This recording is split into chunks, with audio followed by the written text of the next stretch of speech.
Russia's build-up near Ukraine has entered its third month. It is getting bigger by the day. First, Russia put boots on the ground. Now it is sending ships.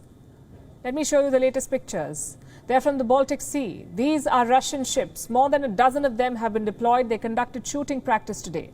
On the ground, Russia is moving more troops, more tanks and more weapons to the Ukraine border. Tensions could escalate because the West has rejected Russia's demands. So what will Moscow's next move be? Are Russian forces gearing up to march into Ukraine?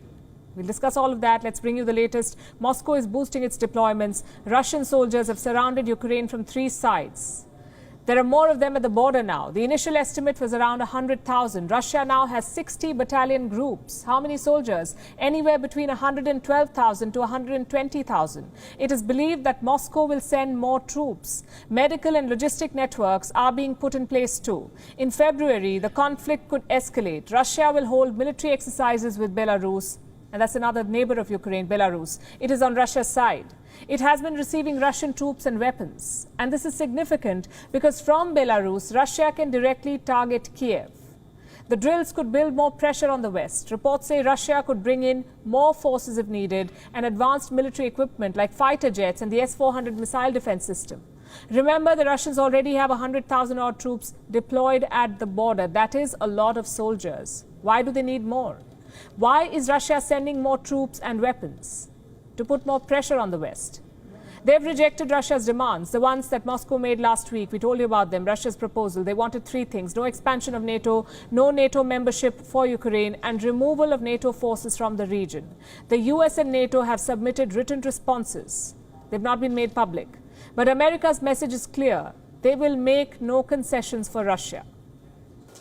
All told, our actions over the past week have sharpened the choice facing Russia now. We've laid out a diplomatic path. We've lined up steep consequences should Russia choose further aggression. We've stepped forward with more support for Ukraine's security and economy. And we and our allies and partners are united across the board. Now, we'll continue to press forward and prepare. It remains up to Russia to decide how to respond. We're ready either way. We are ready either way, he says. That's the message from Washington, D.C. What about Brussels? NATO wants to talk to Moscow. Secretary General Jens Stoltenberg believes there is a diplomatic way out of this crisis. But he's worried about the new deployments. Tensions are increasing. Russia continues its military build-up. And we see also more troops not only in and around Ukraine, but also now in Belarus, where Russia is in the process of deploying thousands of combat troops, hundreds of aircraft, S-400 air defense systems, and a lot of other very advanced capabilities. Will Russia accept the offer for talks? Like always, they won't tell. This is what the Russian foreign minister said. As for the content of the document, there is a response which gives hope for the start of a serious conversation on secondary questions. But in this document, there was no positive response to the main question. The decision rests squarely on Vladimir Putin. Top Russian officials will submit their proposals to their president. Moscow has promised a swift response. So the question is, will Putin order his troops to move in or not? So far, there are no signs that Russia will de-escalate. In fact, it's getting support from China as well. Chinese Foreign Minister Wang Yi spoke to US Secretary of State Antony Blinken. He called Moscow's demands legitimate and voiced concerns about NATO deployments. One thing is clear, diplomacy is not working. Even Europe's attempts are failing. Yesterday, we told you about France and Germany playing mediators. Paris hosted a dialogue between Russian and Ukrainian diplomats. The meeting lasted 8 hours. No breakthrough. All sides agreed to meet again in Berlin in 2 weeks.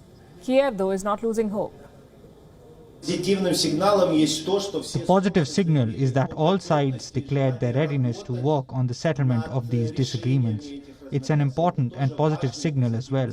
Of course, I won't be honest if I said that we didn't all want faster and bigger results. And of course, there is nothing bigger than the desire of the Ukrainian people to stop the war, to bring back our territories and our people.